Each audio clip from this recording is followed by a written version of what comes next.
What is up, everybody? Welcome to this week's episode of the Dense Pixels podcast. I'm your host, Brad, joined by my co-host, Carrie. What's up? And Terrence. What's going on? It's actually quite a bit of news to cover this week, obviously with the whole Microsoft situation that's going on, and some news about generative AI and one of the indie darlings that came out recently that we actually talked about on the show a couple weeks ago. Before we get into the meat and potatoes, though, a little bit of housekeeping. Don't forget to join our Discord at densepixels.com/fans, where you can hang out with other listeners of the show and submit us questions for the Dense Pixels post office. Don't forget to check out youtube.com/densepixels and subscribe while you're there, where we put out the video or the podcast in video form every week. If you prefer audio, just search for TNP Studios on the podcast app of your choice, where you can find us, Thinner Apocalypse, Black and Black Cinema, and look forward. If you want to support us with zeal, go to densepixels.com/premium. Give us $5 a month just to let us know that you really love what we're doing here.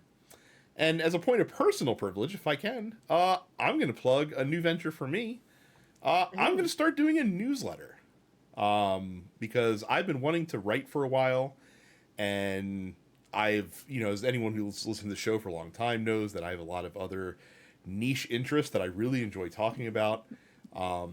But weirdly, since I started working like a day job, like a 9-to-5 job, it's really hard to put out like video content like I used to around that stuff. And so, so I'm making a newsletter. It's called Mind Swept. Just a place for to gather my thoughts, and to just kind of blast them out there. I'll be doing it probably a new post every week to 10 days. It's totally free to sign up. You can go to mindswept.club. And put in your email address, and that'll get delivered to your inbox whenever I post. So give that a look-see, and hopefully we'll have some fun over there. So I'll get to expand a little bit more on some things we talked about on this show, and on Look Forward, and some of my other various interests as well. First post is going to be a bit of a downer, because as you two know, and as some of the listeners know, because I talked about it on Look Forward last week, my cat unexpectedly passed away due to complications from a surgery that he had to have. And I want to talk about dealing with grief in Trump's America. So that's, like I said, a downer topic for the first proper post, but it's what I'm thinking about right now. So Hope you find the right audience, because people don't read. I bet you listeners to this show do. But, and I'm saying the listeners, we love you people, but the general public. Well, I think one story further down on the docket goes to show that people read closer than you might think. But we'll get to that. Insanely so, to some extent. So, the big news of the past couple weeks, there was rumblings that this was coming, and it did indeed hit like a tidal wave. So, Microsoft, a company that in profit, not just revenue last year, but in profit generated tens of billions of dollars. A company valued at over $3 trillion, if I'm not mistaken. For the fourth time in the last 18 months. That's the amount that the deficit's about to go, but yeah, right. Weird. For the fourth time in 18 months, has laid off a significant amount of their workforce, and this impacted 9,000 jobs this time around, a lot of which landed in the laps of Xbox, as you might expect. Now, the reason for this is due to, by all accounts, these were layoffs kind of directed from the top down, so from Satya Nadella down to Phil Spencer, to help support and fund Microsoft's full steam ahead embracing of AI. Because as the best point that I heard about this was on Jeff Gerstmann's podcast this past week, where he talked about how the last big frontier in the online space was search. And Google was really the only company to really take that seriously and look at what it did for Google. Google now one of the most valuable companies in the world, completely because of they cornered the market on search back when there was a market to corner on it. And AI is that next venture. And so now all of these companies are looking at this as a gold rush, basically, and are trying to stake their claim and make sure that they are there to profit as much as they can when kind of the foothold is established. And when you're giving billions of dollars to OpenAI every year, as Microsoft is, they have a partnership with Sam Altman and his group, and you want to still keep investors happy, and you want to still be showing, high profits now. What are you going to do? You're going to trim what you view as the fat, and it's going to hit the workforce more than anything. And so a couple of details of what we know from the Xbox perspective. Everwild, which was the big next game coming out from Rare, which has been in development for over a decade, canceled, staff cuts as a result of that. The Perfect Dark reboot that they showed game footage of as recently as last year, had partnered with Crystal Dynamics to help bring that game to the front. That's been canceled. The Initiative, the studio that they opened and created to work on this game, has been closed without ever publishing a single game. Speaking of Rare, not part of the layoffs, but a couple of major studio veterans from Rare have decided to leave, probably in the wake of what's going on here.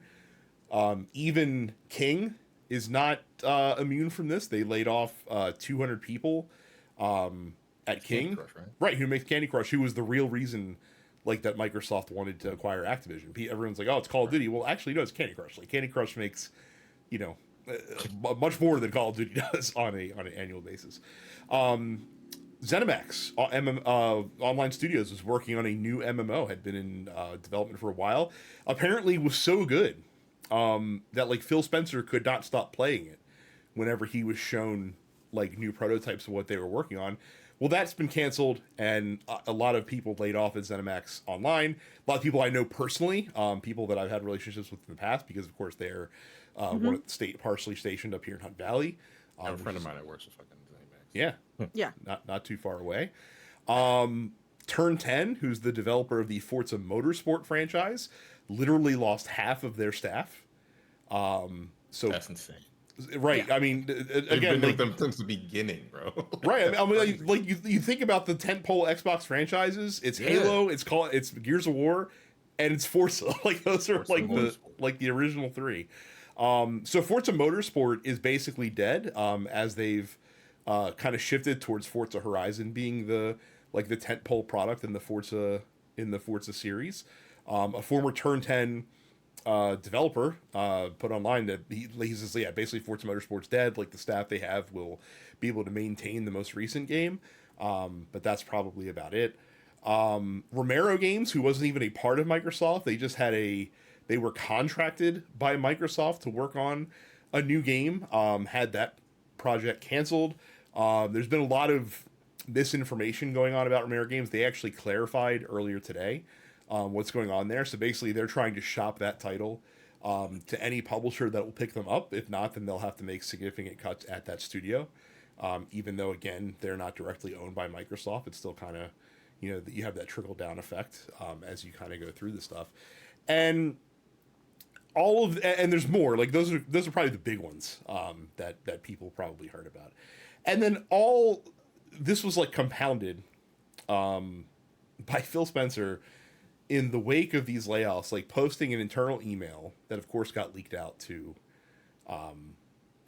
press outlets and stuff like that really reads more that it was for shareholders as opposed to Microsoft staff, but it was addressed to the Microsoft staff, where he basically talks about how, hey, guys, we're fucking killing it right now. We're reaching so many gamers, we're making so much money, everything's going really well, but also we're going to be losing a ton of jobs because we need to fucking support this AI bullshit. That is the future venture for Microsoft. So really shitty day in the games media. I know that we don't talk about layoffs as much because they're happening every week, and what more can you say than, man, this really sucks. This sucks. Yeah, and we feel bad for everybody, but I don't know, man. The fact that, again, this is the fourth round of this we've seen since 2023.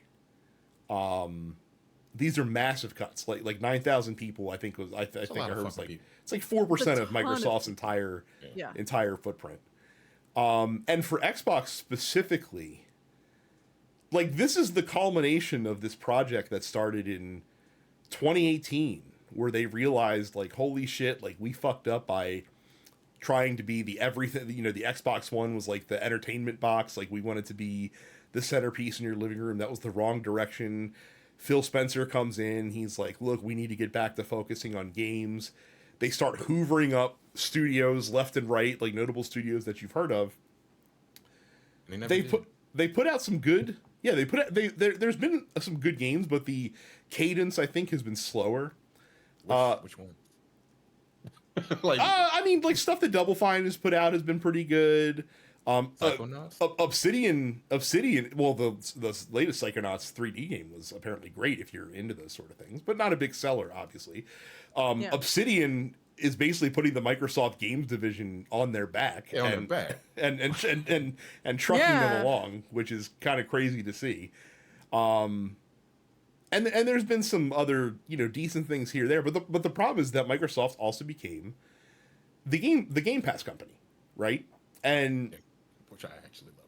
Right. Well, no, it's great for consumers, but you have developers that are out here saying, like, if you can't get your game on Game Pass, then there's basically no point in publishing it on Xbox, because now Xbox owners are so conditioned to just get these games as part of their monthly subscription that they're not buying games on the platform by and large. Like they're just like, no, like if it's not like I'm paying my $20 a month for Game Pass. If it doesn't come to Game Pass, I'm just not playing it on my Xbox. Like that's kind of the bottom line there. So you have this like weird. And it's also on PC as well. So yeah, that's the other thing. You get like PC Game Pass. Yeah. Right. Well, and it just kind of goes to illustrate the point that like they made this big push towards games, and now it seems like the push is now happening the other direction, where they're like absolving themselves of a lot of the games making, and now they're really just pivoting into being a services company, by and large. And it's just kind of insane. And I guess the reason he's protected is because, again, he's still bringing profitability. But as we say all the time with these massive layoffs, like it's insane to me that you're laying off all these people, but the decision makers at the top of the chain seemingly unaffected. Like Phil Spencer's doing fine, putting out emails. He doesn't do anything. He's a mouthpiece. He's just like, okay, we're just going to get rid of almost 10,000 people. Okay, now what? Like, what did you actually do? Like, the games that are being developed by the people that you fired is what actually brings the profit in. Yeah. Right? But, hey, like, I don't just, this capitalism, man. I don't understand the business model where, like, the lowest people, the people that do the work get treated like shit. And that's because obviously AI is going to replace all of this, and we just have to figure out how to make that happen first. Right. Then obviously. And then this is all you said for AI? For yeah. AI because they're investing billions of dollars into to honestly, Terrence, to generate shareholder value. That's what it's that's for. it. It all boils down to that, because AI is the fucking buzzword right now, right? Where everything is AI now. It's no longer called machine learning, even though that's what it really is. It's now no longer called large language models. It's just all grouped into AI. And as Brad said, Microsoft is desperate to be the leader in what they see as kind of the next great tech software frontier, which is AI, and it's Copilot. I mean, that's Copilot, man. That's step one, man. Like forcing Copilot onto every. Yeah. I actually threatened to cancel my subscription to Office because I need Office for my line of work, and they let me roll it back to the non-Copilot version. Well, that's the funny thing. So when you buy a new Windows PC now, like they prompt you to be like a giant Copilot sticker on the fucking thing. Well, there's that, and then like when you're installing, to Carrie's point, when you're installing like Office, for example, like if that's something that you use, they're just like, oh, check out Office with Copilot. They make this like big fucking thing about it, make it look like you're forced in. Meanwhile, like at the very bottom, there's a little thing where it's like, hey, I'd prefer not to use Copilot. And then they literally just like, all right, here's regular Office, but just without Copilot, basically. Like, I don't even want the fucking talking paperclip on my screen while I'm trying to write. I don't need Microsoft Copilot shitty ass suggestions for my writing. I have a master's degree in writing. I know more than any fucking AI is going to tell me. Sick of this shit. Yeah. But basically what it is that you have so Microsoft reportedly is like mandating their studios start using like AI tools as much as possible in the game development.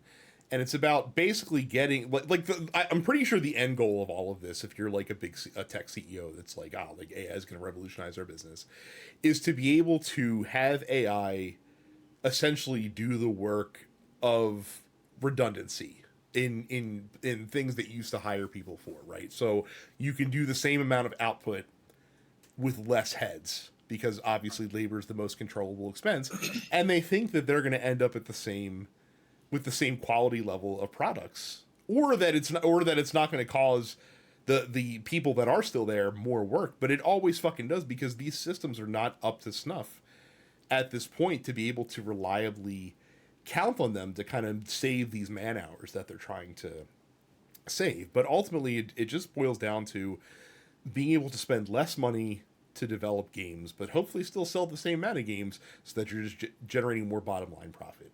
And shareholders like to see that. So more people are investing in your company. You can pay out dividends more frequently. And that's literally all it's for. It's about just squeezing as much juice out of the fucking fruit before it's kind of shriveled up and dead. And and they're doing it against the will of the general public, because people are screaming, we don't want this shit. Like we've seen the end product that AI as it currently stands generates. It fucking sucks. Like it's fucking milquetoast horseshit that's just derivative of works that already exist, because that's all it can do. It can only learn from sources. Aggregate. Right. It can only learn from things that already exist.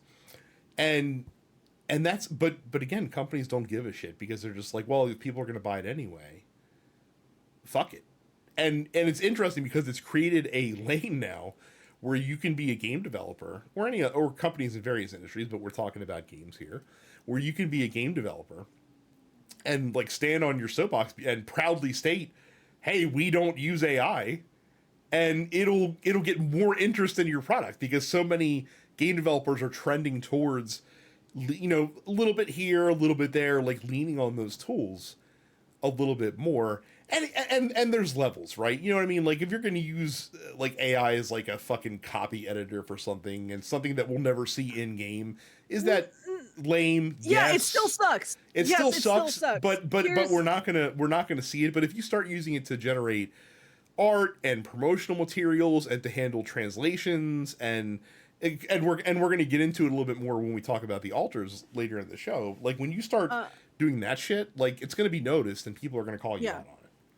I mean, I know we've talked about it before when Square Enix said what their AI use was for FF7 Rebirth, which I think is a completely acceptable use of AI, because what they did was they trained their bot basically on mouth movements of people speaking different languages, so that they could speed up the animation process for cutscenes of the characters speaking in different languages, whether, you know, Portuguese or Mandarin or German or French or whatever.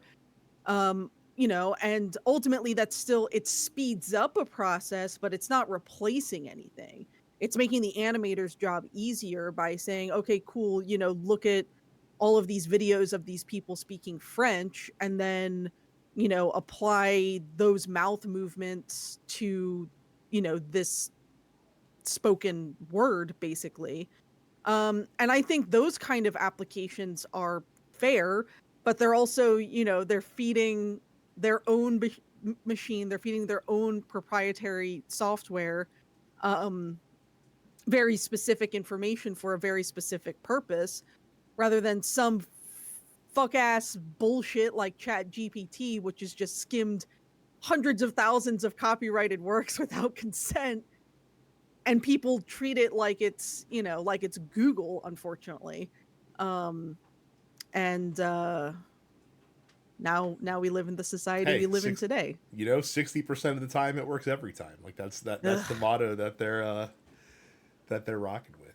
I mean, and again, it's just really disgusting to see, and it's just really odd to see Microsoft again, like one of the three pillars of sorts in this current age of video gaming, basically just kind of like dive off the podium and are just like, yeah, see you guys later. Like now, like, yeah, fuck it. I could see a world now where Microsoft just becomes, and Xbox just becomes like a white label hardware manufacturer, where like they're not actually making the hardware, they're just applying the Xbox label, much like we're gonna see with the ROG. Just the ROG, yeah, right, the ROG Ally. But I think you'll see that with with boxes too. Like, do we get another Xbox console? I don't know for sure that we do. I don't think it's 100% that we would do. Be the point. The yeah. one they're selling for now them, for them too. $700. Right, for them too. When they can say, well, this is an Xbox and that's an Xbox, and I think we're seeing that what they now want to kind of achieve. They want to make anything like that has Game Pass an Xbox, basically. Right, like they want to have their front end that will then suck up all of your other stuff. Like the new Xbox PC app is in beta right now, and it can import games from your Steam library and from your Epic library and your GOG library and stuff like that. It doesn't replace them. Like if you launch a Steam game from the Xbox app, it just opens Steam and then launches the game, right? because Steam still is required to exist for those games to work correctly. But they kind of they're back to, ironically, to being, they want to be like the center of your gaming like entertainment nexus, essentially. It's like it's bizarre because they bought all of those fucking companies and didn't do shit with them. They just wasted this money. It's like we got to recoup our money back using AI. In many ways, setting them up, like a lot of games being set up for failure. Another thing that we're going to talk about later on the show, but like they put these games out, they expect insane, returns on investment, and then it just gives them an excuse to be like, all right, we'll cut these guys. Like the reason that Turn 10 got cut down is because Forza Motorsport took a really long time to develop, the most recent one. It landed with a lot of fucking problems, did not make a huge impact and a huge splash at launch, and people just kind of moved on. And Microsoft's like, fuck, well, I guess we're not going to invest money in this anymore because we can't rely on it to be this guaranteed hit that's going to come out. When ironically, the reason it's not is due to decisions and changes in strategy that they made, becoming the Game Pass company. And they found that Game Pass has kind of plateaued. Like they wanted to get to 100 million Game Pass subscribers. They're never going to get anywhere near that. I think the numbers that we know of right now is they're probably around 40 to 50 million. It's kind of stayed consistent in that range for the most part. But so now they have to pivot to what's the next thing that's going to make us a shitload of money. That thing is AI, so we're going to pivot our entire strategy towards supporting that in any way that we can. Like, once again, 40 to 50 million people paying 10 to 20 bucks a month. It's not enough. That's a lot of money. It's not That's enough. So much fucking money. But it's not enough. Jesus. It's never enough. It's never that is correct. It is literally problem, never enough. There is no amount that would satiate. That mindset is just foreign to me. It truly is. That's because I'm not a millionaire. I'm poor. So that's what I'm saying, because you know what it is to not have. So you know what it is to have to scrape by. And Microsoft has, since Windows hit the scene, they've never known that world. And what, 45 years ago? Right. Yeah. Yep. So, like they've never known what that world is. So and that's how you get this skewed kind of this skewed outlook on the marketplace. So, but just in general, yeah. But just it really sucks.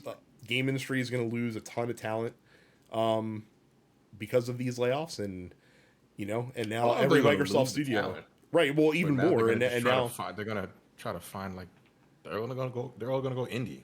Well, and, I and, mean, and imagine I now, would here's hope. my question, right? Like, in addition to how many people are probably just going to bow out of the industry entirely and go do something else tech related, Mhm. how much does a enormous layoff like this, on top of all of the other layoffs that we've seen within the last year, scare off new talent from Sure. wanting to try and break Yeah, into the like why the fuck industry, would I get right? into this industry? Right, What's the point? Yeah. right? Yeah. and now also and on top of that now, so like imagine you're the collective and E-Day is about to come out in a couple months, Right. and that game doesn't, it's not like a megaton hit, like it scores like a, you know, like an 8 on IGN, and you know it moves the needle a little bit, but it doesn't, you know, boost Game Pass subscriptions or anything like that. Are you, and now you're just kind of waiting there with waiting for the other shoe to drop, and that's gonna be Is that EA way coming out on inevitably. the PlayStation also? I think so. Or is Yeah. that also going to be specifically? Nope. Because I pretty- know the I don't think Microsoft puts out exclusives anymore, Terrence. I think they're just. because I know Gears of Yeah. War remat, whatever the fuck that one that's coming out next month is going to be on PlayStation also. I don't know the that original Gears of War that's I going to don't- be on PlayStation. I was gonna say I don't know that it's gonna be day and date on PlayStation. I think what you might see now is the same thing they did with Indiana Jones, where it's like, hey, it comes out on Xbox and PC first, and then 4 months later, it'll show up on PlayStation. Is probably the way forward for them. Now, in weird other news, just kind of randomly since we're on the Microsoft train, that wall might be falling down here or there in the other direction as well. I saw this the other day. I'm like, wait, what? Hold on. Okay. Helldivers 2 is coming to Xbox X, Series X, and S in late August, according to developer Arrowhead Studios. It will have cross-platform play with PlayStation and PC, much as the current version of the game does. This was a shock to a lot of people. I don't think anyone ever really thought that Sony would do this with one of their big hits. I don't think you're going to see this happen as a matter of course for PlayStation going forward. I think you'll see it where it makes sense. And in a game like Helldivers that is reliant on a big multiplayer community, I think that's You ain't where going to you'll see God of War on a fucking Xbox. No. No That's Last not of gonna Us, happen. no Ghost of No. whatever. Yeah, just No. stuff like this. So, but an interesting story, nonetheless, to just kind of come in out of nowhere. And to kind of put a bow on kind of like corporate mania, there was an EA earnings call that they had with their shareholders. And this is the kind of like fucking poison thinking, right? That's living in this industry. Like to Terrence's point, where nothing's ever enough. So Battlefield 2042 was a dud, right? Like Battlefield like came out, like it landed like a fucking, you know, wet towel hitting the floor. It took them a long time to even get it to the point of respectability. It's still not really doing gangbusters. Yeah, it was buggy as hell when it first released. Oh, super buggy. Like it was like a mess. And EA just like they see Call of Duty cooking out there. They see Fortnite cooking out there. They see like whatever the latest battle royale du jour game cooking out there, and they're like, we gotta get and fuck. They see Apex, which they own, kind of doing its thing out there, and they're just like, we just need more fucking money. And so they have a new Battlefield game that's in development, and EA's executive leadership, including Andrew Wilson, their CEO, is targeting 100 million unique players for whatever this new Battlefield game is going to be. Over. I'm sorry, I wasn't paying Yeah. that Yeah, much attention. What did you just say? 100 million, in spite of the fact What the that fuck? from the release of the very first Battlefield game in 2002 through the release of Battlefield 2042, the series at large had sold a total of 88 million copies. And these dumb, stupid, crazy morons in the executive seats over at EA are just like, yeah, we'll be able to hit 100 million on this one game alone. It's not going to happen. It's not going to happen. And then you know what's What going to world do happen they live in? is when they don't get anywhere near that fucking goal, then they will have whatever excuse they want to fire a bunch of people over there again, right? Like that's all this is going to be. That really is That's all dice, it is. right? That's dice, right? Dice and whatever under whatever purview that Vince Zampella now, because Vince Zampella is now technically oversees all things Battlefield for EA. Okay. They after Apex came out and it was like, holy shit, like Respawn does nothing but put out bangers apparently. Vince Zampella, use your Call of Duty magic to make Battlefield get 100 million people. Like that's basically where That's they're the most ridiculous. That's almost as bad as Square Enix. I mean, it's pretty fucking bad. Now, to be I know. fair, I mean, not to be fair, this because this story does not deserve fairness at all. They are obviously going to release at least part of the game as like a free to play sort of thing. So I think that's kind of where they're angling. But again, like Call of Duty Warzone exists, Fortnite exists, PUBG exists. Like those games are already out there doing their thing. So in order to People still playing PUBG. People still do play PUBG, not to the numbers they used to, but they're still PUBG players out there. But it's not like you're going to bring in like 100 million new players to play this new Battlefield game. You need to pull people from those games that currently exist and are doing very well to this new thing that you're doing. And again, if all you're doing is like, what if Battlefield, but Battle Royale? I don't think it's gonna move the fucking needle, man. Like I don't think that's gonna be the magic elixir. It's not like people that are playing Fortnite are like, man, like it fucking sucks that I gotta slum it with Fortnite. I just wish I had this game mode, but with Battlefield. Like that's all I'm fucking First asking of all, for. Battlefield does not lend itself to a battle royale. The way that game is designed, it just does not. Yeah. The world is too big. It's a slower pace than the rest of those games, honestly. Yeah, it wouldn't work. They have vehicles and shit like that, like tanks running around. I mean, you'd have to take the tanks out and shit like that. But no. And then is it going to be cross-platform? It's going to be on every single platform: PC, Xbox, Sony, Switch. Like Sure. Switch player, Yeah, absolutely. PC player. How are you going to get 100 million people to play? You're not. I don't think he realized that.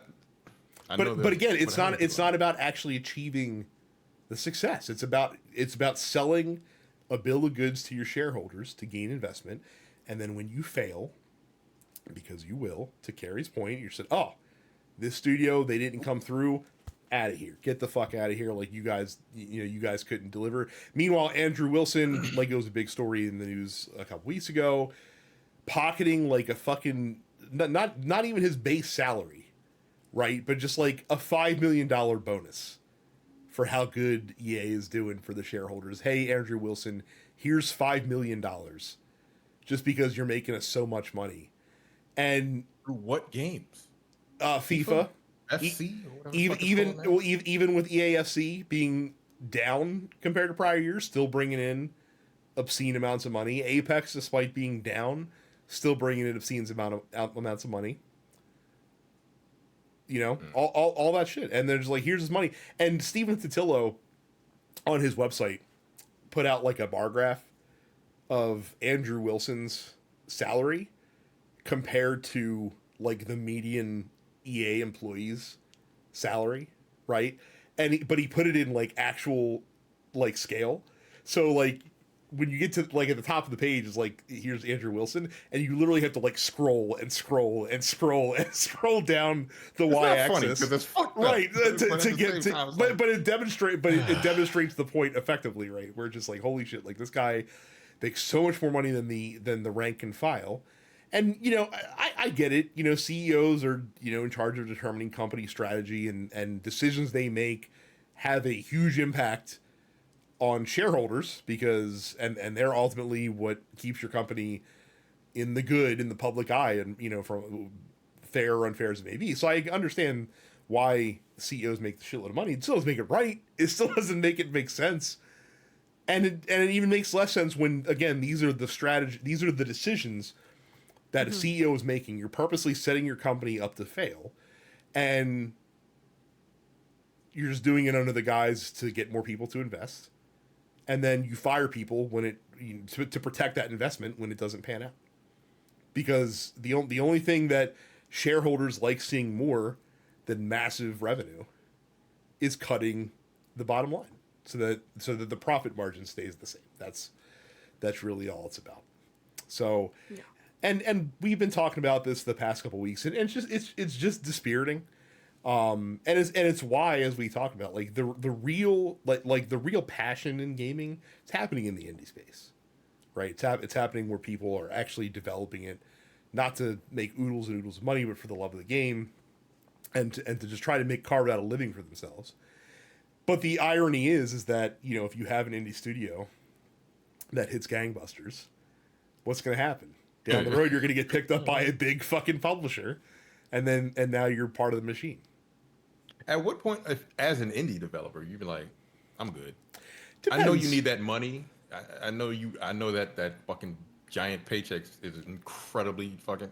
Like, yeah, let me get that. But then they might be like, "Ah, you didn't meet our expectations, so get the fuck out." So, Honestly, I think it depends. Like if it's a studio whose studio head is like looking to get out, right? Like get a big payday and leave. Those are the ones that are going to get sold, because the studio head, like, they'll make the sale, they'll make a shitload of money. That it usually goes passed down to people that are at the studio when they get acquired, so it's not like they're just hoarding it all. But they get a big fat fucking sack of money, and they're just like, all right, deuces, I'm out. I'm going to go do my own thing. Like, I'm going to start another studio probably somewhere along the line with all this fucking money that I just got, and then the studio just kind of becomes a cog in the big machine of the publisher. If you are a small indie studio, like I think of like a Yacht Club Games, right? A yacht who makes Shovel Knight. They're coming out with Mina the Hollower. They're still a pretty small team who make a great product, but they do really well for themselves. Like I'm pretty sure that the company is on very stable financial footing. They have a group of people that like working together. They're not pressed to churn out game after game, and they're just like, this is cool. This is sustainable. We can make this work. We don't have to worry about selling out to somebody. We can just make the games we like to make and just kind of, go along. The downside of that is that if you miss on a big game, that's where you get into trouble, right? Like if you miss on a game that you publish and it just doesn't hit well, then now you're kind of in trouble, because you don't have that constant, steady flow of money coming in. So is Kepler Interactive under anybody in particular, or are they just their own entity? Because they're a publisher. They're a publisher. Yeah, I think they're a publishing studio. No, they're a publisher, but they're not under like a gigantic no like conglomerate, are they? Because they put out a lot of good games. Like they put out Rematch, they put out Seafood, they put out Clair Obscur. So they put out a lot of quality games, but they're not under the guise of like an EA or a fucking Microsoft or anything like that. No, they're kind of what you call like a AA publisher of sorts. Like so, and for those that don't know, like the different, like what's the difference between the A's? It's generally like how much is spent on like marketing and stuff like that is actually the thing that determines whether a game is like AA, AAA, that sort of thing. So like Kepler kind of lives in that same line as like an Annapurna does, or like a Team 17 or like a Focus Interactive. Like those are the kind of publishers that are in sort of that space, I would say. I would argue that they're making better. They're publishing. They are 100%. 100%. We're seeing. I mean, that one of the benefits that we're seeing by AAA studios and publishers fumbling the ball is that AA is picking up that ball in a way that we haven't really seen since like the mid-aughts, and doing really well with that. So I mean, that's been an encouraging sign. So just sucks, man. It just fucking sucks. So does a beloved critical darling getting caught with their hand in the proverbial AI cookie jar. So we talked about The Alters. Terrence likes it a lot. It's one of the better indie games coming out that came out this year. But some players noticed some things as they went through The Alters. Specifically, the undisclosed use, undisclosed being a very important factor here, of generative AI in the game. So basically, the people found a in-game like background display that had like a text log that was on it, and as people like zoomed in on what the text said, because of course you leave shit like that in the background, people that are hunting for Easter eggs are gonna try to read what's on that to see if there's anything fun.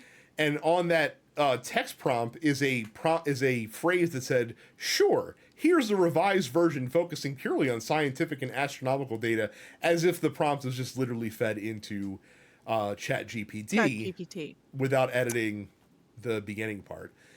So Well, and the other thing that was noticed is that the localization of the game in different territories was pretty haphazard, and that is because they also use generative AI to handle the translation for the game in some territories as well. yeah. So their extremely mealy-mouthed response was to say that an AI generated text for a graphic asset, which was meant as a piece of background texture, was used by one of our graphic designers as a placeholder. It was never intended to be part of the final release. So this was an oversight. It was a placeholder text. It's whatever, trying to hand wave it away. Now, as someone who has worked in Adobe products for a long time, I know that Adobe's default placeholder text is lorem ipsum.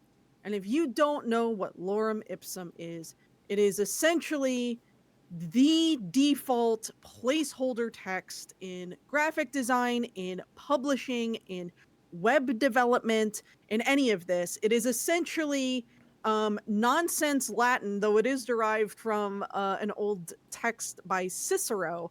But it has been around for decades. It's been around. It was used in typesetting in the 1960s and started being used in digital word processors in the 80s.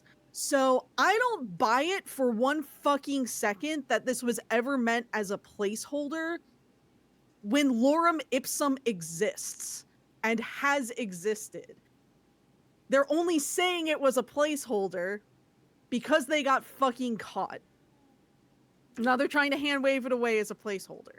They really if they really wanted a placeholder, why not just use lorem ipsum? Here's my question. Why does the so they're like an art direct like an art designer, like put it in there as placeholder.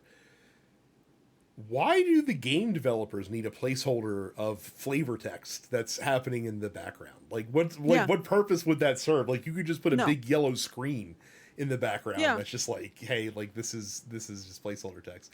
And then they kind of hand waved the translation piece away. That's like, oh, like this translation was only for these small in-game movies, and it was 0.3% of in-game text that was used for AI translations, and that way we could have the game ready on launch and blah blah blah blah. And here's the big problem with that, right? So, like, one thing that Steam has done that I think is really cool is they force developers now that if your game uses generative AI in any way, shape, or form, there's a section on the store page where you have to disclose that you did it and for what specifically, so people can make their own determinations on whether that's something that they wish to support. Right. Yeah. And so the issue is not so much that 11-bit Studio did this. It's the fact that they weren't upfront about it from the get-go. That's what people are really, because they thought they weren't going to get caught. Correct. That's So they've been getting a rack of shit online, and I think it is well deserved. Look, I have been very transparent about my disdain for generative AI, especially platforms such as ChatGPT. Again, I lost my job at the end of May. I've been primarily a writer my entire working career, and I do not think it is a mere coincidence that I and the other writers in my department were all let go roughly 6 weeks after the company created a director of AI initiatives. I just don't think that's a coincidence. I think that, again, lorem ipsum has been around for literally 60 years. If you need a placeholder, that's the default. It's literally built in to multiple programs, including every piece of Adobe software out there, including every piece of Microsoft software out there, if you need a quick placeholder just to see how text is going to look on a page, that's what it's literally there for. So I don't buy the excuse that it was just meant as a placeholder. I don't buy the excuse that only so much of the text was translated using an LLM. I just don't buy it. I think they clearly thought that they covered their tracks well enough in the process of using AI to have gotten away with it, and they didn't get away with it. Um, you know, I literally just added to my band's writers for shows that if the event that we're playing at uses generative AI in any capacity, we will cancel. Because I'm tired of it. I'm tired of seeing it. It is lazy. There have literally now been studies that show that people who rely on ChatGPT lose the ability to problem solve for themselves. They literally, like, it's literally turning your brain into fucking soup. Sure And that's people not are the out internet here. at large. Huh? It is sure that's not the internet at large. No, I Well, mean, it's the internet at accelerating large, it. I think that's accelerating it, but There's a big difference between you, like, when you have a question for the internet. There's a huge difference in you Googling something and having to, like, find the context and the page on your own than there is in just typing a prompt into an AI and letting it regurgitate, whatever it finds, or what you hope it finds. Because again, like, you see people sharing on social media all the time, like Google just completely, like Google's AI like overview that they put at the top of the page now at the search results, like when you type in something, just completely missing the mark a lot. yeah. I'm like, this is not what I asked for. Right. No, yeah. Like, what the fuck? I go to the website. Whatever. Yeah. So, and the scary thing for me is that had they not been so lazy and not left like the beginning of the AI response in, no one might have ever caught it, right? Yeah. Like no one might have ever been able to catch that unless they bumped it up against like something that ChatGPT would spit out if you asked it like a similar question or something like that. Yeah. If it just kind of showed itself in the same cadence. So like even though Steam does have that disclosure, I'm pretty sure that disclosure is still like voluntary. Like there's nothing to enforce. It is, I mean, putting that stuff there. So like now we live in a world where unless Valve, enacts some degree of consequence against the but publisher what if you never get for caught? failure to disclose? But what if you never get that's caught? what I Like that's the other problem. Yeah. So now I feel like if you're someone like Carrie and like myself also who doesn't really jive with this shit, you being used in the way that's being used, now we almost have to like wonder, does this game like use like Gen AI in some ways? And just for the dumbest stuff, like there was a shitstorm kicked up because Frontier Games, who makes the Jurassic World Evolution games, which is like the Jurassic Park like theme park builder essentially game that they have out there, they put on their page, like they just closed that they were doing it, but they're just like, hey, Jurassic World Evolution 3, like we're using generative AI for the scientists' portraits in the game. Like that's what we're using Gen AI for. And it's just like, bro, like you couldn't just have your fucking staff artists whip up like 50 portraits of me, nigga. Like, right? It'll be fine. Like we're like this is what we're gonna save time and money for AI, and people kicked up a fucking hornet's nest about it, and the developer walked that shit back, toot sweet, as you would imagine that they fucking would.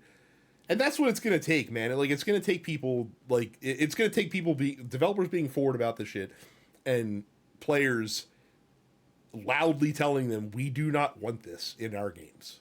So stop it. People don't like seeing people lose their jobs. No. And with all of this bullshit, with the AI being used, and you don't need as many workers for this or whatever. And if you tell people that people are getting laid off in order to use AI, they're not going to buy your shit, and you're going to be in a world of trouble. Like like a lot of people have issues like talking with their wallets. I do not, but like a lot of people will just buy shit just because it's there, Micah. People need to learn to like speak with their wallet so they can actually get shit done. Like, this is off topic, but Target, for example. Mm-hmm. Black people have fucking boycotted Target. They have lost like $1 billion. They've lost a lot of money. And they just stopped. We just stopped going because all because they're just like we got to buddy up to the Trump administration and make a big stink about we're getting rid of DEI initiatives. It's like good. Right. Target's hurting right now. Yeah. That's what needs to happen. If you want games to get back to where they used to be, like, stop buying every iteration of fucking Call of Duty. Stop doing it. It's the same fucking game every year. Yeah. Stop buying every iteration of FC or Madden. But here's it. You don't need to play it. Here's the challenge though, is that the three of us care about this shit. The people who listen to the video game podcast every week care about this shit. John Q Gamer, who just buys his Call of Duty and Madden every year, probably doesn't even know about this shit or give a fuck even if he did. You know what I mean? And that's the problem. Yeah. Yep. So that is the challenge. But again, Terrence, I think your philosophy in a situation like this, where it is a smaller studio or an indie studio and something like that, I think you can have a lot more impact on those studios. Yeah. Less so than you can on like the bigger studios, because again, they're not like The Alters is not going to sell 10 million copies probably. So like, no, but I have to wonder.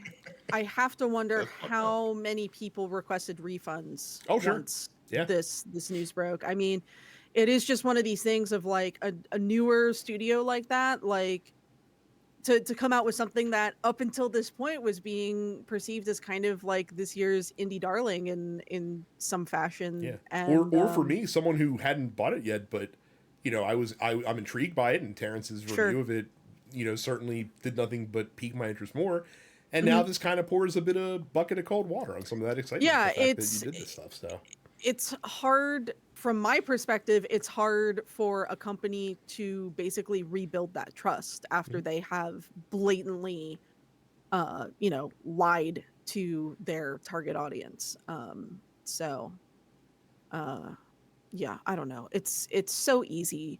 It's so easy to not fucking use AI, man. Like, They've been doing it for 50 years before. We've been doing it for so long, and now everybody's like, I need Chat GPT. And it's like, I go to that one meme that's just like, oh, do you need Chat GPT to make you an image? Oh, are you little baby? Do you need it to write you an email too? Are you a moron? Do you need the Bobot to fuck your wife too? It's just like, I'm so sick of it. I'm so tired of Chat GPT, man. Like, and if you use Chat GPT, you're a lazy asshole. Point blank. If you use Chat GPT, you're lazy and stupid. Yeah, Jay. Think for your fucking self. Think for your fucking self. Use your goddamn brain. It's there for a reason. You're literally turning your brain into mush by just like, leaning on something that cannot think for itself. I can't stress this enough. Large language models are not true artificial intelligence in any fashion. Literally, all they do is they spit out words in a specific order based on what the next word is most likely to be, based on what pieces of information it has been fed. It is not thinking. It is not doing anything. It is not originating any kind of thought for itself. It is literally just like spitting out what the answer might be based on what it kind of already knows. And it can be manipulated into, favoring certain outcomes. If you need any evidence of that, just read some of the stories today about what Elon Musk has been doing with Grok, because Grok is apparently too woke for the liking of Twitter users, because Grok is just pointing out. Y'all did kill them, Daryl. Yeah, like Grok's just pointing out facts, and conservatives don't like Twitter users don't like that. They want to be they want their positions to be reaffirmed. So don't lean on this shit. I put a no generative AI stipulation in both of my band's riders today because I am so sick of this shit. And here's the thing: if you think that I, an individual with a fucking master's degree in professional writing, cannot spot what ChatGPT bullshit looks like, you're fooling yourself. I see it every fucking time. I know exactly what it looks like. I know exactly the flowery language ChatGPT uses for everything. And if you want to pay someone to overuse M dashes and lie to you, just do it for me because I can do it better. And let me tell you something. As someone who likes using an M dash, the fact that that's been kind of co-opted by ChatGPT. I'm tired of M dashes. I've never liked M dashes. They're better. They're better than parentheticals, I think. So. So speaking of dipshit conservatives, President Dealmakers, negotiating the 90 deals in 90 days, even though we're like at the end of the 90 days and there's no deals except for like with Vietnam, and that sucks. One of the countries that he's in a pissing match with right now, our neighbors to the north in Canada. As a result of the economic uncertainty, to borrow a phrase, that's going on between the US and Canada, Nintendo has confirmed that starting on August 1st, they will be raising prices of many products and services in Canada because of changing market conditions. Though notably, from a product perspective, this is only going to be impacting original Nintendo Switch hardware and software and accessories, not Switch 2. However, Canada will see an increase in other Nintendo products as well, like Amiibo and Nintendo Switch Online memberships. So, not trying to shit on the new thing, pricing increasing for the old thing. We don't know what those price increases are going to be. Nintendo said they would announce them on August 1st. They would let people know what the deal is. But if you're up north and for some reason still want to get a Switch 1 and assorted software, better buy now. Brand new Switch 1 directly from a Nintendo retailer, mind you, as opposed to like a likely just as good pre-owned or refurbished Switch from fucking Facebook Marketplace. Like, well, they got free health gifts. Fuck them. Whatever. Yeah, they also have a shittily valued dollar compared to their dollar's trash. So. Look, this is already the maple dollars, the maple money isn't what it used to be. It's what you get for calling your dollar a loony. So. The final bit of news story. Gearbox has announced that they are making a change to Borderlands in Borderlands 4 that might just bring back a lot of lapsed players into the franchise. That's how seismic this change is. Apparently, when Borderlands 4 releases, the game will have a claptrap slider, which will allow you to reduce or even mute the amount of dialogue coming from the series' mascot robot, Claptrap, which, despite the changes in tone across the Borderlands series, somehow Claptrap has always remained the same. So it's hilarious. Yeah. So if you're not a fan of Claptrap, you can now mute him. And but yeah, I would. Because it was cool in the first two, and then the motherfucker just got wild annoying. And I'm like, I don't. Shut the fuck up, please. It's not funny anymore. Yep. Like, that's just that form of humor in general. Like, Handsome Jack was funny. Those two twins or whatever the fucking three. I'm like, all right, none of this is funny. No, that particular brand of humor wore itself out by 2008. Like, and I think that, I mean, to their credit, I think they realized that, because a lot of the reviews of the game said like, hey, like, kind of sucks that we waited 7 years for a new Borderlands game and all we're getting is the same fucking toilet, dick jokes and toilet humor that we've had, that, the series should be able to move past at this point. And yeah, the story definitely was not a highlight of Borderlands 3 by any stretch of the imagination. So, good change, I think. Now, if you make sure that Randy Pitchford doesn't voice a character in the game, I think we'll really be off and running with Borderlands 4. So just keep Randy on the bench, man. Like, I know Randy thinks he needs to be out there, but just fucking bench that dude. And just let him be apparently a good boss who just carries porn around with him for some reason, but still, by all accounts, a good dude to work for. Just really massively annoying.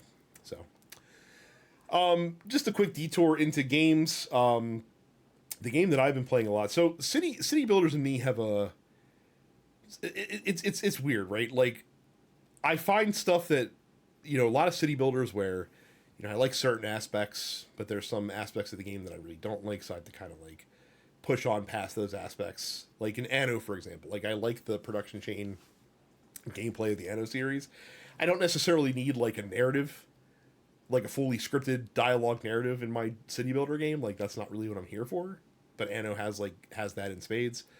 Something like Manor Lords, like I like Manor Lords a lot, but Manor Lords sometimes a little too heavy for my liking, and sometimes like the economy can be really suffocating in that game at some extent. Well, I stumbled upon a game called Foundation, and I think Foundation might be like my Goldilocks city builder, for me at least. So Foundation was a game that was in early access for a while. It launched the 1.0 earlier this year. It's a medieval style city builder that has like kind of like your production chain gameplay that you find from a lot of other city builders, where you have to, build X to get the raw resources to produce Y, which will ultimately let you produce Z, which your villagers need to be happy. And once they're happy, you can upgrade them to higher classes so they can work more complex jobs and so on and so forth. And you're trying to make this beautiful medieval village, town, city, what have you. But Foundation does a lot of really cool things that it's like they're taking the best parts of a lot of the genre and kind of combining into one game. So the first thing that's very cool is the game is incredibly customizable for how you want to play it. Like they really let you toggle every aspect of the game. So like if you don't like sweating money, like if you just want unlimited money, you can do that if you want to. If you don't want to have to worry about villager happiness, you can do that if you want to. If you want to focus more on like the military part of the game, you can like go down a custom pathway to explore that more, and the game will kind of push you in that direction a little bit more than it would normally. You can also kind of generate your own map each time you play.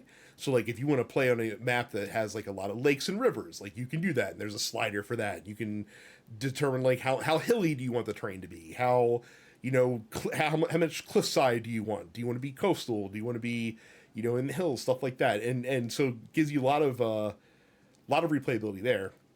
And then the other thing it does that's like super smart.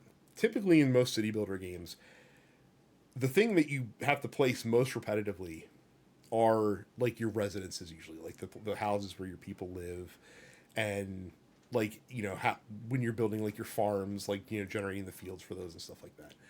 What Foundation does that's really clever is it actually uses like paintbrush tools for a lot of this stuff that you normally would have to be putting down like roads and houses for. So in Foundation, I don't actually like build a house for each resident that I need to build a house for. I just paint an area of the map and say, hey, this is where I want my residential area to be.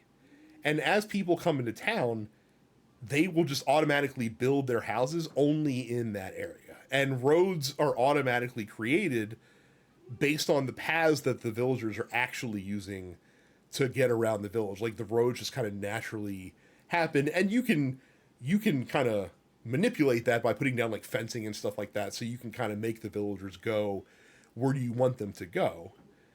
But everything, like the more tedious parts of city builders kind of get smoothed out by Foundation, by kind of using the different systems that they have. And you obviously still place the production buildings and stuff like that, but like kind of the stuff that it gets annoying to have to zone out and kind of lay down yourself, game kind of handles for you, and that's pretty slick.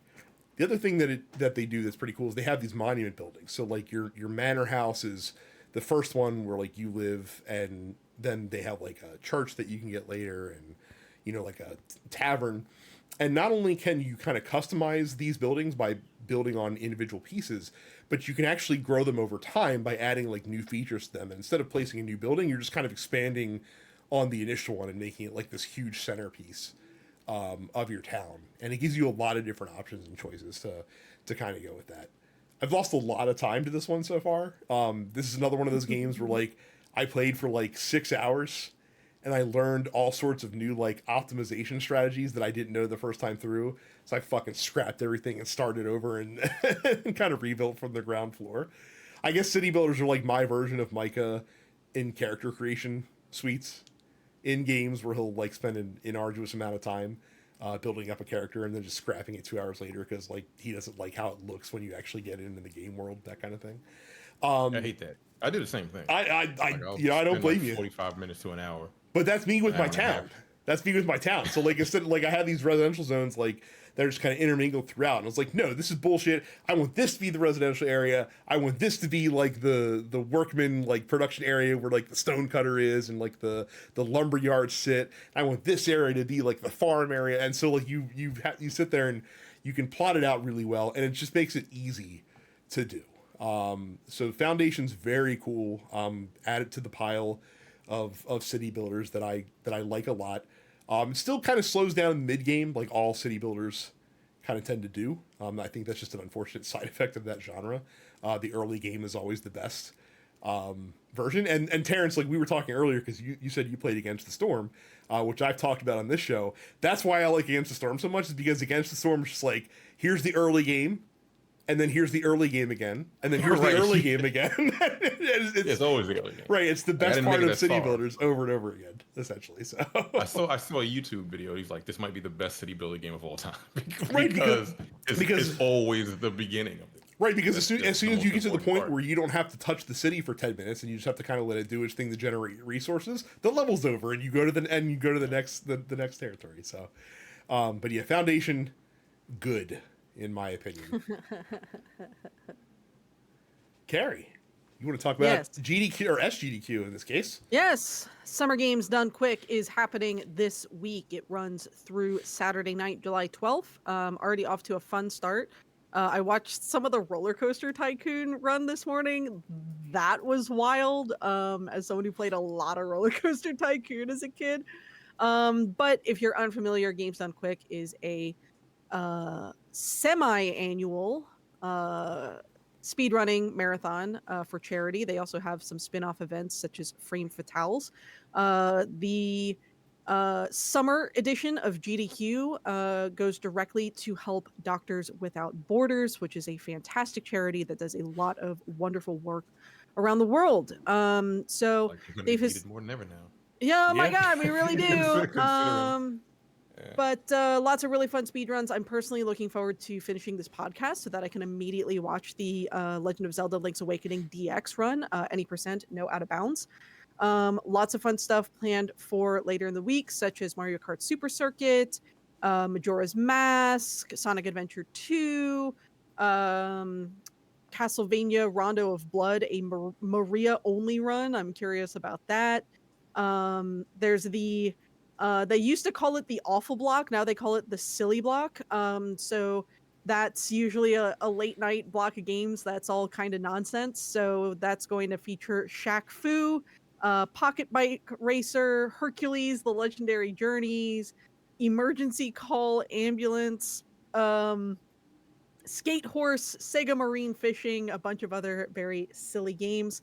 But you've got some speedrunning classics in here, right? Like, we're not going to have a speedrun marathon without an appearance by Super Metroid. So that's happening later in the week.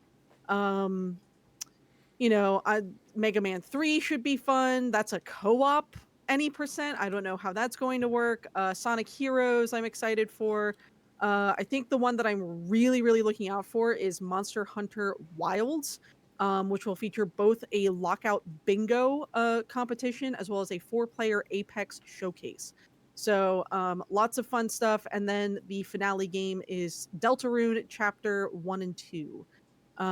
Look, I like watching speedruns. I will say I normally do not participate in speedruns myself. However, if you are attending Mag West next month, I will be doing a live speed run as part of the Mag Fast programming schedule. So you can watch me speed run Paradise Killer any percent on Friday afternoon in the Mag Fast stage, lounge, whatever you want to call it. And the way that we will be doing this is I will be speed running the game while my partner, Ian, who's also my guitarist in my band Byscore, will be playing selections from the soundtrack live while I speedrun the game. So that should be a very fun time. I'm going to basically finish the game in 15 minutes or less. That's kind of giving myself a 5-minute buffer because I've done the game in like 9 minutes before. But yeah, if you want to come watch me speedrun Paradise Killer, and you're What going is to Paradise Killer? Magwest. Huh? It is a narrative detective game that Carrie is It a is an open huge world fan of. murder 15 minutes. I'm like, mystery. the fuck? Yeah. When you said it'll be finished in 15 minutes, I'm like, Yeah. So okay. here's the thing about Paradise Killer is that what you're supposed to do is explore this nice little open world island and uncover all of these mysteries. But what you can do is you can immediately turn right back around, start the trial, say that guy did it, and fucking leave. So there are ways to finish the game in 10 minutes or less. It's actually one of the Steam achievements is to basically speedrun the game. I've gotten pretty good at it. I gotta start practicing my runs a little bit, but that should also be streamed. So I'll be sure to post a link to the MagFast channel when that is coming up. But yay, speedrunning is good, and it's even better when it's for charity. The MagFast charity, I believe, you'll be able to donate for, and all of that money will go to, I think it's Child's Play. So another great gaming related charity. So yay. Very cool. And yeah, Games of the Quick, always good to have in the background if you're just needing something to have kind of whizzing by as you're doing other things. So looking forward to checking some of that out.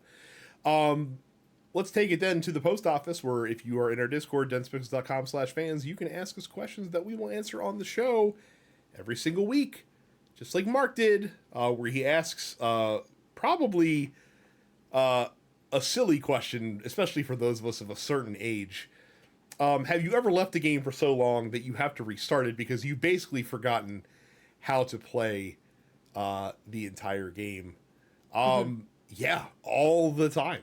Like it happens a lot. I don't know why game developers don't, like, some game developers do this. Not enough, in my opinion. Just put a tutorial in the game menu that you can access at any time, so that if you've been away from the game for a while, you can get a quick refresher of your skills. I don't know fuck all about game development, but I can't imagine that's that hard, especially if the tutorial exists up front in the game. You know what I mean? Yeah.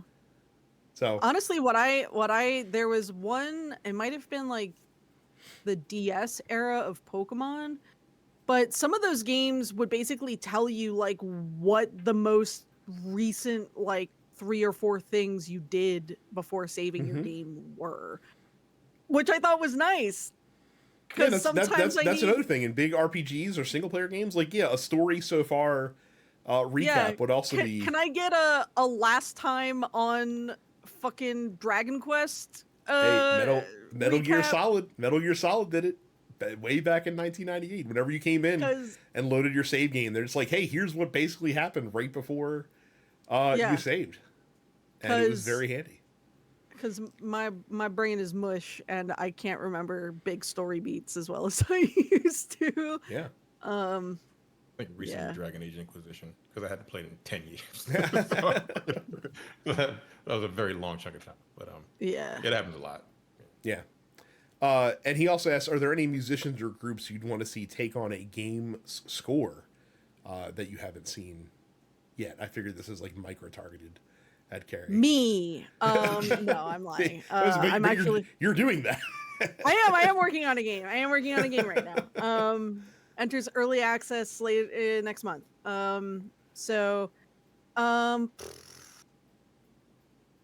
mean, I'm trying to think, because like scoring is different than just like writing music. It's very different from writing like a pop song, right? Like, has Trent Reznor done a game yet? Or he's doing one, isn't he? Is he? I think he is. Well, he did Quake. Oh, that's interesting. You're right, he did. Yeah, and he's done like themes. So he's currently scoring. Oh, that's right. He's doing the new Naughty Dog game. The new Naughty Dog game. Yeah. So that's right. But of course, he's done like film scores as well. You know, if Daft Punk didn't stop, I would have loved to have seen Daft Punk do a video game score. You know, in terms of bands that like I actively really like and listen to a lot of, I love a band called Twerp. And they have a lot of very fun instrumentals in addition to the tunes with vocals that they do, but they have a song that's literally meant to be like a Mario Kart song. It, it's clearly inspired by the likes of like your Coconut Mall and Koopa Troopa Beach and stuff like that. So I guess it depends on the type of game, right? Like I would love Twerp to score like a kart racing game just because they've already like written music based on Mario Kart or inspired by Mario Kart. And I think it would be fun to see them actually do a proper like kart racer soundtrack in full. But again, scoring a video game is very much like scoring a movie. You have to kind of, you're there to capture a mood more so than to like create a really catchy kind of hook. So it's tricky. But yeah, I would say Twerp. I would like to see Twerp do some stuff with video games, just because they've done a lot of video game adjacent stuff. And yeah, otherwise I would like to do more video game work. Cam says, this isn't a question. Well, I guess it's technically a question how he phrased it. He says, I mean, we just give the Best Picture Oscar to Street Fighter now, right? And this is in reference to the latest Street Fighter movie casting news, where it's rumored that Cody Rhodes is in talk to play Guile in the upcoming Street Fighter movie. To refresh anyone who might not have heard some of the other casting choices, I think most of these are confirmed. Jason Momoa is reportedly playing Blanca in this film. Roman Reigns is going to be reportedly playing Akuma.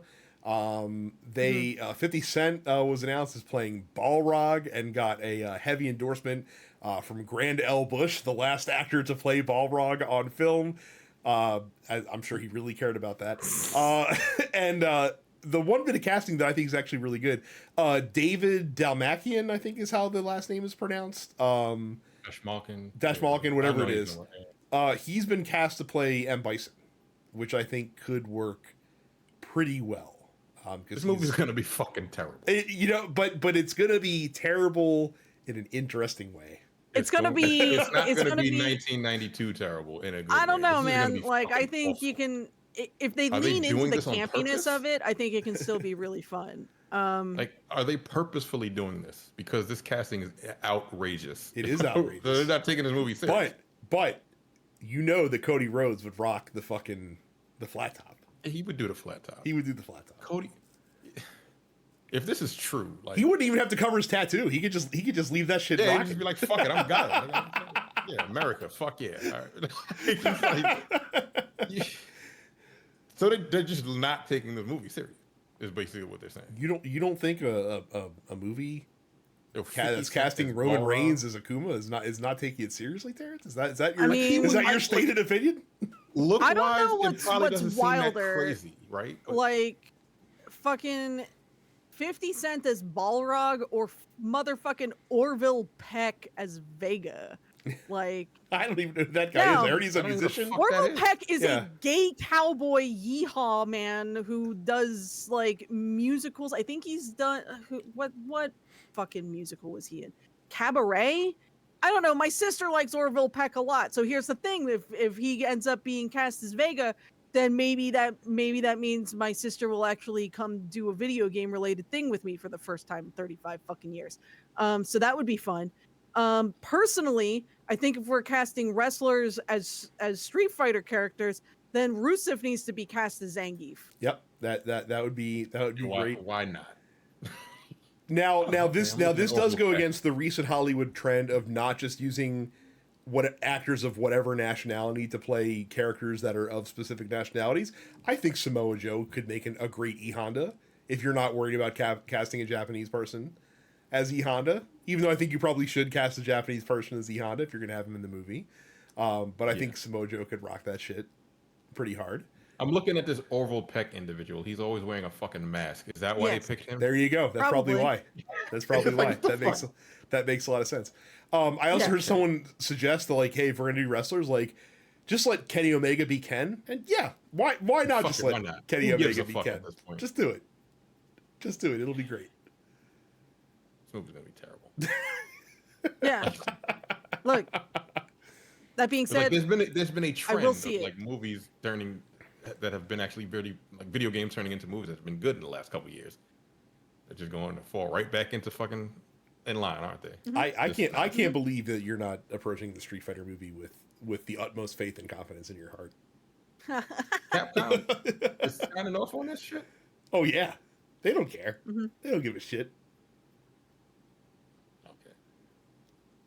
All right. Let me ask you this question: more ridiculous casting, Cody Rhodes as Guile or Chris Pratt as the voice of Mario? Chris Pratt. Chris Pratt is more ridiculous.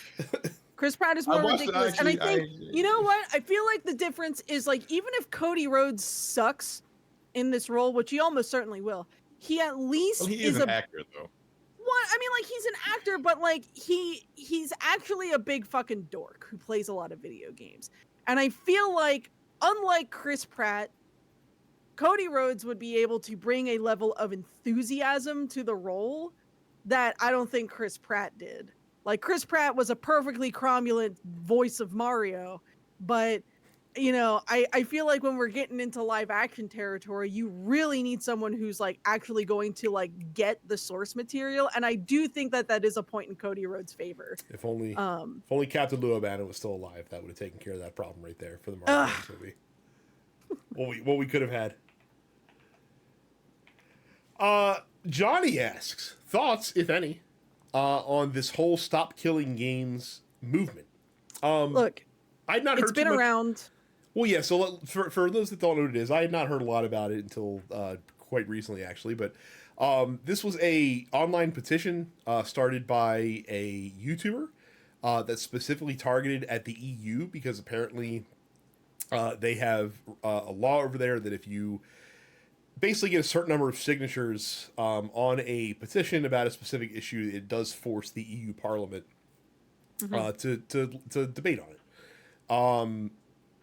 It just crossed the threshold of 1 million signatures last week, which I think is a big milestone that's needed for triggering this. And essentially, what it is imploring, and this was kind of spurred on by Ubisoft's decision to shut down the original Crew. The Crew, because it was reliant on having online servers. And basically, it's a plea and a ploy to get legislators to force game publishers to not allow their games to be completely taken offline to the point where they can't be playable anymore. As obviously games like that can't be played at a certain point, kind of runs fly in the face. First of all, it's very anti-consumer, and secondly, it kind of flies in the face of games preservation, which is in a ever precarious position as time marches forward and online is more reliant for more and more games. Ultimately, like, a big sort of focus of this particular movement is the fact that, like, games, when they're listed on an online storefront, the impression that you're given is that you are purchasing a game. You're not renting a game. You're not leasing a game. So if you purchase a game, then why should access to that game suddenly stop when the company that published it decides to stop access to that game? So, while I think that some of the people who are kind of behind the movement themselves are dinguses, I do think that there is kind of a point. Just in so much that, like, if I buy something, I should be able to play it indefinitely because I purchased it and therefore I should own it. And then if I'm not purchasing ownership rights to that game or to my copy of that game, then the publisher needs to be more transparent in, okay, well, what you're doing is, you're purchasing, a lease to this content, or access to this content until such time as we decide to no longer support that content. Well, and to be clear, that's a fine print.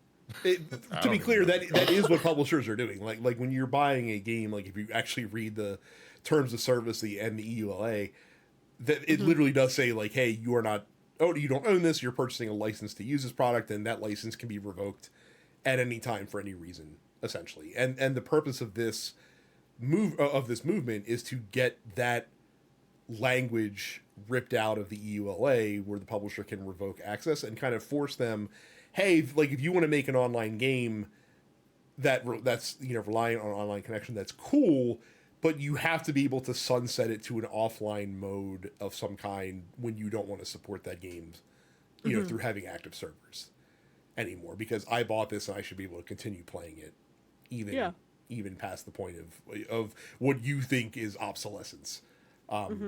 You the publisher.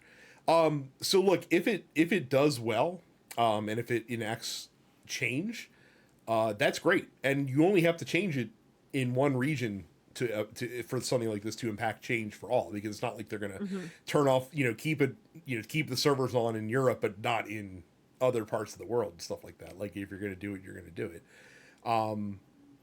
Naysayers of the movement have basically said like that'll just cause publishers to stop making these types of games then.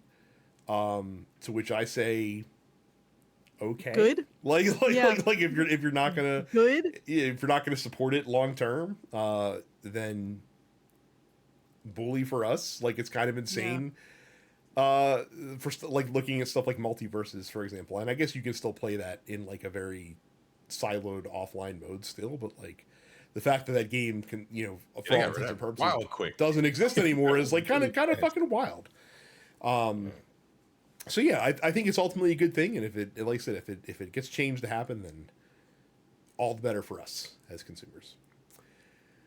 Cam asks, in honor of the NWO's anniversary, what are your favorite NWO memories? Cam randomly pulling on the 29th anniversary of the formation of the NWO for some reason. I did. He brought it up, so I did wear my parody shirt.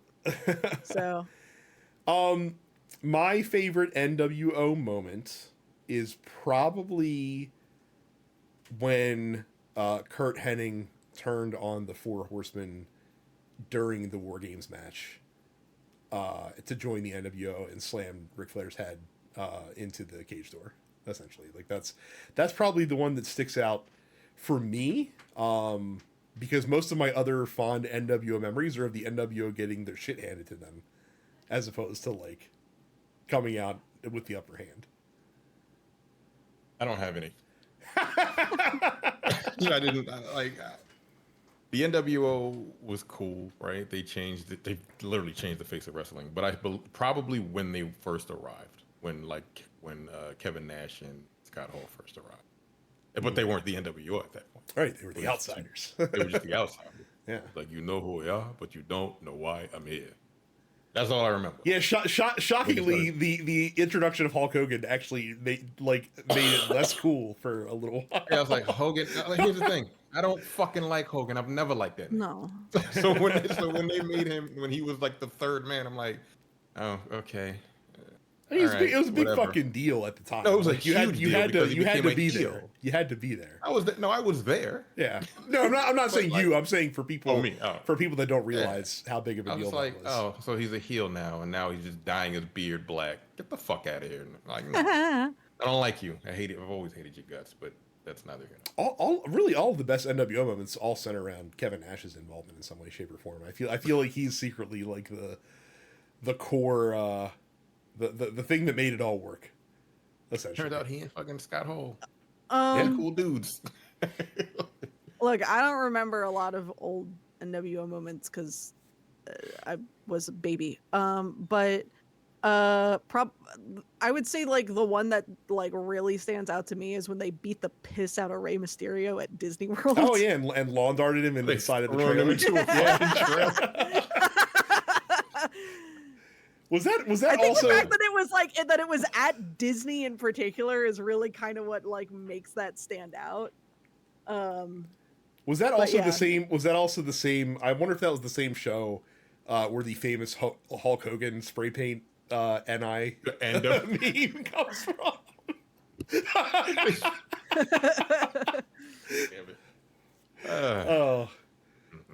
Also good was the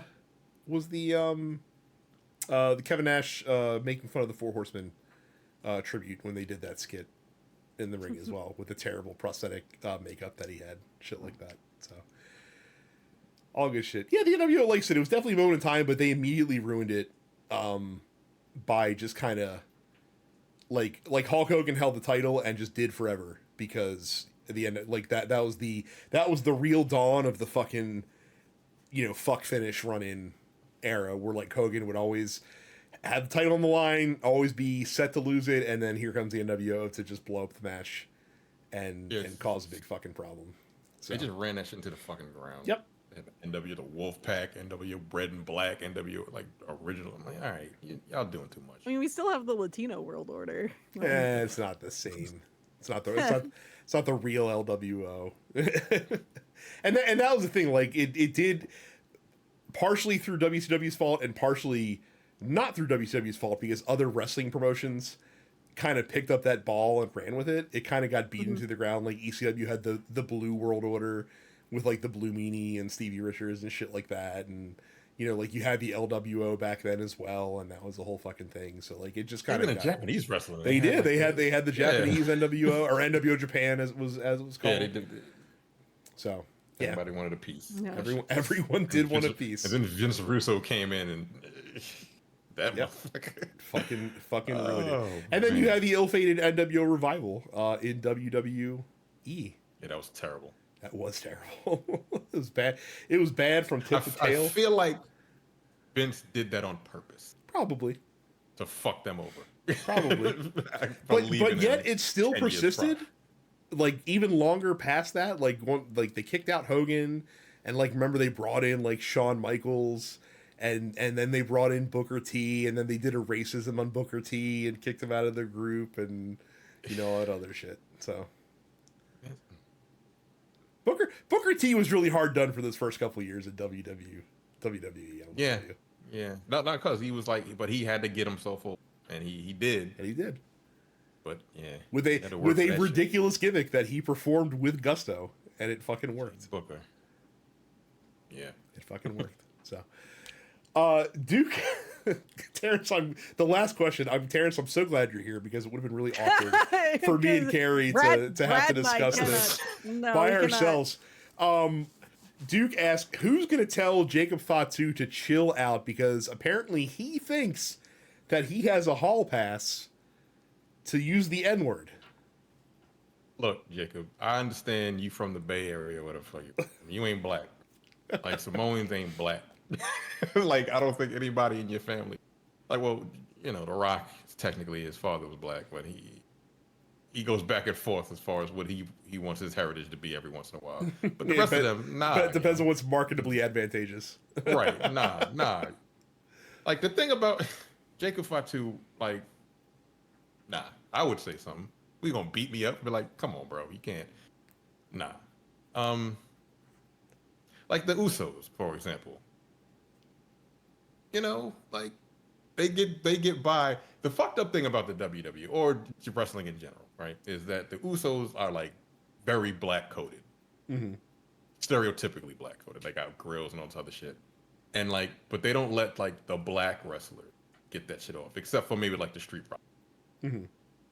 And what's his name is not really. It's I can't remember the name. I can't. I'm real blank. Who, Carmelo Hayes? Are you trying to get to? No, not Carmelo Hayes. Oh, okay. The Street Profits. But like, what's Montez Ford, Montez Ford and Angelo Dawkins. partner. Yeah, Angelo Dawkins. I don't think they're like that. That's those are characters. They're Right. characters. Like they're like Montez Ford is not like that. I mean, look. Well, I mean, I will say, look at the bright side. I mean, if that's what we're going to use as black representation characters, then we've come a long way since Crime Time, which is what you could look at. That nigga literally stole. Whose wallet did he steal? Like he stole like the. They was playing George Bush, right? They had like a George Bush lookalike, and he stole that nigga's wallet. Like, come on, like it's offensive, dude. Like, that's offensive. But yeah, like they get away with like black representation, but they're not black. Like neither one of their parents are black. No.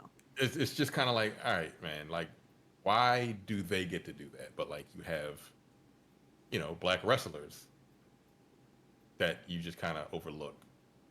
we can't act that way because it's stereotypical, but like the Samoans get to do whatever the fuck they want. It's kind of offensive. I think Triple H is a fucking racist, honestly. To be perfectly honest, I think he's racist. So you're coming back around to the Malcolm side of things. Yeah, I'm starting to think that motherfucker's a racist. He says I don't see color. Like I don't believe you, Triple H. But you know, I don't know. Again, like we said last week or a couple weeks ago, like the honeymoon phase is over for that motherfucker. He's fucking up the product. But yeah, like nah, he don't get a pass. That nigga don't get a pass. And I just said it, but like I call everybody. But he doesn't. And I don't plus, believe he should. And plus, get a pass. you're black, so like you can do it if you want I to. get to say it. It's like, look, double standards exist. Sorry, they just do. I'm sick of white people saying, "Why can't I see it?" It's like because like your parents. Because we're say, white. Because Because we're white, and because it's we're fucking white. embarrassing. It's the same reason why we shouldn't have fucking dreadlocks, man. Like, well, technically the Vikings. No, they didn't. Don't do that. Like, shut up. Yeah, like, nah, he don't get a pass. Fuck that. Nah. No Well, pass. There you have it. There you have it. And I'm pretty sure, knowing Micah's racism against Samoans, that Micah would have agreed that he does not get a pass for that. I like this. It's just I like this. And we're Samoans. just saying, Micah is racist against Samoans. Look, I Thank you for have listening. We'll see you audio. next I have week. audio evidence of this, and more importantly, he's not here to defend himself, so I No, can say whatever I exactly. want. That's how it works. No, I know. That's the rules. That's the rules. Yeah, So clip that. Micah is. he'll hear it.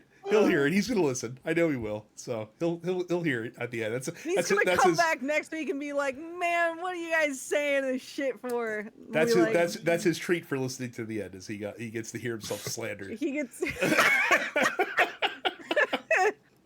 Oh my goodness. It's a good place to end the show. So again, don't forget to drop into Discord, denspixels.com/fans, subscribe wherever you find podcasts, and go to denspixels.com/premium to support independent media, aka us, with your dollars. That's going to be it for us. Thank you all very much for watching and listening, and we'll see you all the next time. See ya. You're watching the Dense Pixels YouTube channel. Click the subscribe button while you're here and make sure you check out our weekly podcast where we discuss the latest gaming news and our impressions on what games we've been playing.